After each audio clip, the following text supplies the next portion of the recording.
everyone, this is Kevin from the chesswebsite.com. Today we're going to be looking at the endgame, king and pawn endgame. Probably the most common endgame that you'll see. Many times players will evaluate in their game to come to this point and see if a game is won or drawn.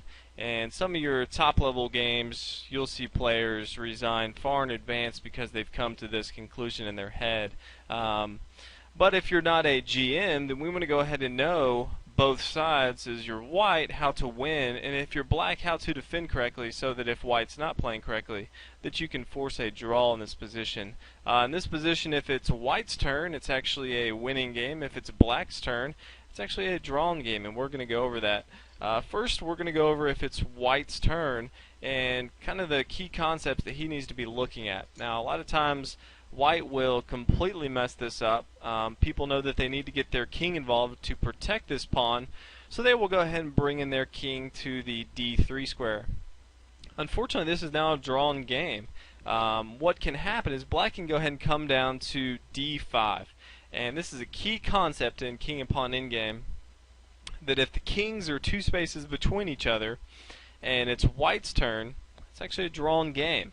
If it's black's turn, white still has the advantage and can easily win if played correctly. But in this position, since it's white's turn, it's a drawn game. White play can continue.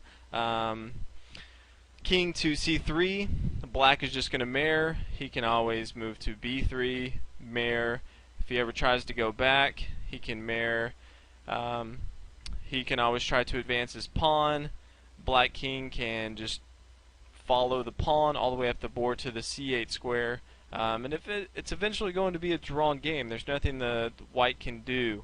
So as we see early on, although it looks like a winning position, it should be pretty easy.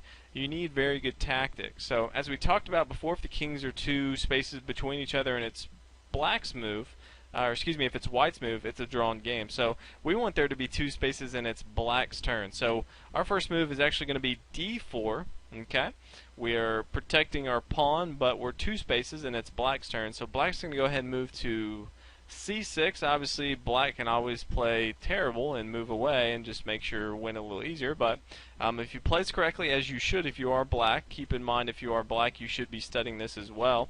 White's going to go ahead and move to c4. Again, we want two spaces in between and it to be black's move for a winning position here. So in this position, we are aligned with our pawn. We're two spaces between.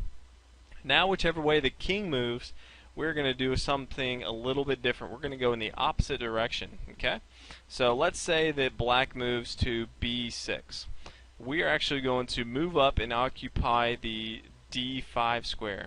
Okay, now black should go ahead and move to d6. Obviously he can run away, but it'll just make things a little easier. And we're going to go ahead and repeat the same thing that we did before. We're going to go ahead and move to c5.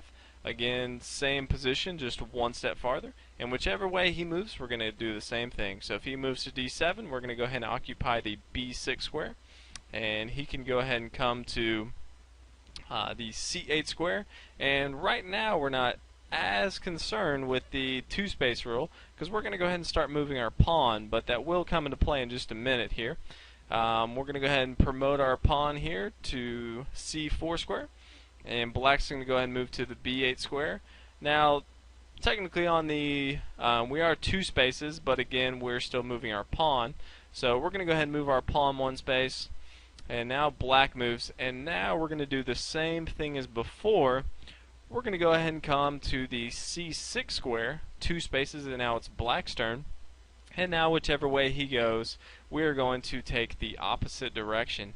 Now keep in mind, if this is not played correctly, if white tries to just keep promoting his pawn here, black can easily get a stalemate draw out of this. So keep this in mind if you're black. If white doesn't play correctly, it's a pretty easy draw for black. So black is forced to play either b8 or d8, doesn't matter, both will be the same result. Let's say b8 now, same theme as before. White's going to go ahead and come to the d7 square. Black can no longer come to the c file, and white's going to easily promote his pawn to the c8 square and make a queen. So as we'll see here, let's say king to b7. pawn to c6, and king cannot come to c7 or c8, and then the next two moves we will have queen. If you really want to rub it in, you can make a rook, but in all cases you're going to win the game fairly easy. We're going to go ahead and take a look at another position here and go over just another key concept and just look at if the pawn is on the B or G file here. But clearly we looked at the last one and saw that white can early on take a winning advantage and make it into a draw if he's not careful. And we'll see that here too. That goes over another key concept. If white moves to D2, black can just come to D6 and it's a draw in the game. And the reason is they are 4 spaces between each other and it's white's move. In the last example we touched on if they're 2 spaces in, 4 is no different, only because anytime white wants to come up to the 3rd rank, black can respond and just mirror and come to the 5th rank, and now they are 2 spaces between. So if it's 4 spaces or 2 spaces and it's white's turn, black has the advantage. And the same thing if there are 2 spaces or 4 spaces and it's black's turn, then white has the advantage. So just keep those things in mind if you're on the offense or the defense. So we're going to go ahead and play as you should, and just give you another example of how it should look. So we're going to come E2, black's going to go ahead and try to come in the mix with D6. And we're going to move to F3. Again, black king can't come 2 or 4 spaces between us, but black is going to try to come into the mix. We're going to go ahead and keep going as far as we can to the G4 square. Black's going to continue his run to the F6 square, and just as if it was black's move and he went from G6 to F6, we're going to go ahead and take this H5 square. Now black's going to go ahead and try to retreat to the H8 corner. That's his best bet of drawing a stalemate or a draw. So he's going to come to the G7 square, and we're going to just repeat the same process. We're going to come to the G5 square, and whichever place he goes, we're going to go the opposite. So if he comes to the F7 square, we're just going to drop here to the H6 square, and then black's going to retreat to the H8 square, and then we're going to simply bring up our pawn and promote and win the game. So we'll go ahead and play that out. Black will go ahead and just go to the corner, and we will go ahead and bring our pawn, and black can go ahead and continue to bring this up. And just as before, we're going to use the same tactic that we always have. We're going to go ahead and move here, and we're 2 spaces between, and it's black's turn to move. Whichever way he doesn't go, we're going to go. So he's probably going to go to the H8 square, and we're going to go ahead and move our king to the F7 square.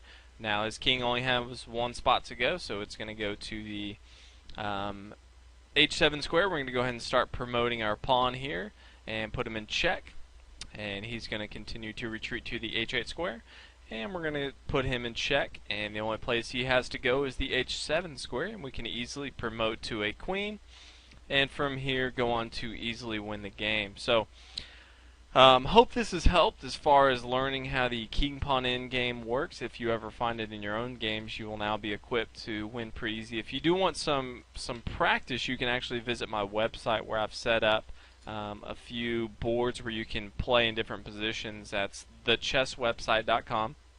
It's also on my YouTube page. You can check that out.